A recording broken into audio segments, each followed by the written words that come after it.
रात के करीब 10:30 बजे थे और मुंबई के कोरला इलाके में सन्नाटा पसरने लगा था। 15 अगस्त 2021 की वो रात जब पूरा देश आजादी की जश्न में डूबा हुआ था, एक शख्स कुर्ला रेलवे स्टेशन से बाहर निकलकर धीरे धीरे बस स्टॉप की तरफ बढ़ रहा था। सड़क पर लाइटें कम थी और ट्रैफिक भी न के बराबर था। वो शख्स अपने घर पहुंचने की जल्दी में था, लेकिन उसे अंदाजा नहीं था कि मौत ठीक उसके पीछे चल रही है। अचानक अंधेरे को चीरते हुए एक लाल रंग की नैनो कार तेजी से आती है और बिना ब्रेक मारे उस शख्स को इतनी जोरदार टक्कर मारती है कि वो कई फीट हवा में उछलकर जमीन पर गिर पड़ता है। कार रुकी नहीं बल्कि और तेज रफ्तार में गायब हो गई। लोग मदद के लिए दौड़े, अस्पताल ले जाया गया, लेकिन इलाज के दौरान उस शख्स ने दम तोड़ दिया। पहली नजर में ये एक मामूली हिट एंड रन के केस लग रहे थे, लेकिन जब पुलिस ने उसकी जेब की आईडी कार्ड निकाला तो सबके होश उड़ गए। मरने वाला कोई और नहीं था, मुंबई पुलिस का ही हेड कांस्टेबल शिवाजी सनाफ था। शिवाजी सनाफ एक ईमानदार पुलिस वाले थे और रोज पुणे से मुंबई ड्यूटी के लिए आते थे। जब उनके घर वाले अस्पताल पहुंचे तो उनकी पत्नी का रो रो कर बुरा हाल हुआ था, लेकिन उनके मन में एक गहरा शक था। उन्होंने पुलिस से हाथ जोड़कर कहा, साहब ये हादसा नहीं हो सकता, ये कत्ल है। पुलिस के लिए ये बात गले उतरना मुश्किल था, क्योंकि मौके पर मौजूद गवाहों ने साफ साफ एक एक्सीडेंट देखा था, लेकिन फिर भी अपने ही साथी की मौत को गुत्थी सुलझाने के लिए पुलिस ने जांच शुरू की। यहीं से इस कहानी में वो मोड़ आना शुरू हुआ जो किसी सस्पेंस फिल्म से कम नहीं था। जांच की शुरुआत हुई। सीसीटीवी कैमरों में से पुलिस ने रेलवे स्टेशन से लेकर वारदात वाली जगह तक के करीब 250 से कैमरे खंगाल लिए। घंटों की मशक्कत के बाद जब उस लाल नैनो कार की फुटेज मिली तो पुलिस के कान खड़े हो गए। उस गाड़ी पर कोई नंबर प्लेट नहीं थी, भला कोई अपनी गाड़ी की नंबर प्लेट क्यों हटाएगा। शक की सुई अब गहरी होने लगी थी। तभी खबर मिली कि कुछ किलोमीटर दूर एक जली हुई कार मिली है। पुलिस जब वहां पर पहुंची तो देखा कि वह लाल नैनो कार ही थी जो पूरी तरह से जलाकर खाक कर दी गया था, ताकि कोई सबूत न बचे। ये साफ इशारा था कि ये कोई इत्तेफाक नहीं है, बल्कि एक सोची समझी साजिश थी।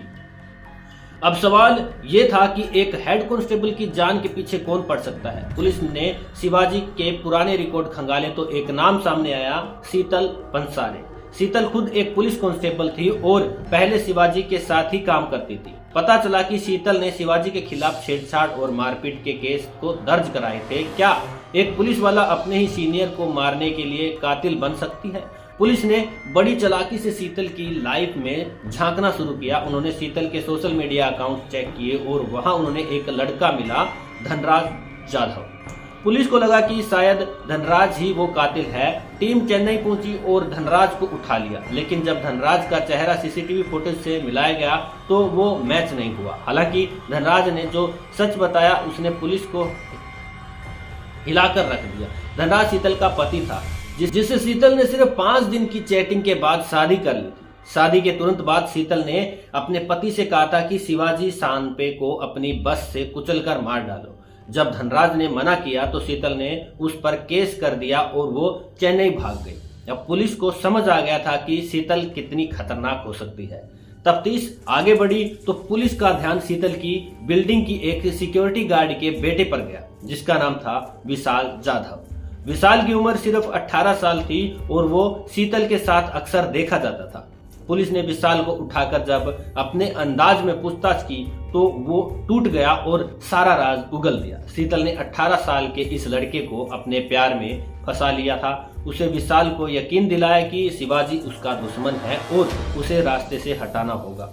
प्यार में पागल विशाल तैयार हो गया और उसने अपने एक दोस्त गणेश को भी इस काम में शामिल कर लिया। ये साजिश इतनी गहरी थी कि शीतल ने पुलिस वेलफेयर फंड से 11 लाख रुपए का लोन लिया था।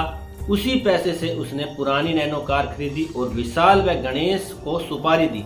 कत्ल वाली रात को ही शीतल खुद कुर्ला स्टेशन के पास मौजूद थी, ताकि वो अपनी आंखों से शिवाजी को मरते हुए देख सके। एक बदले की आग ने शीतल को इतना अंधा कर दिया कि उसने अपनी वर्दी की गरिमा तक को भी भुला दिया।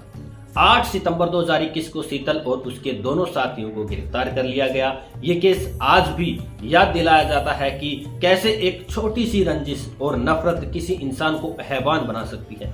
आज सब सलाखों के पीछे है, लेकिन ये मामला समाज के लिए एक बड़ा सबक छोड़ गया है। क्या आपको लगता है कि एक पुलिस वाले को ऐसी साजिश रचने के लिए कड़ी से कड़ी सजा मिलनी चाहिए? अपनी राय आप कमेंट बॉक्स में जरूर रखिएगा और इस वीडियो को शेयर कीजिएगा ताकि लोग ऐसी साजिशों के प्रति जागरूक रहे।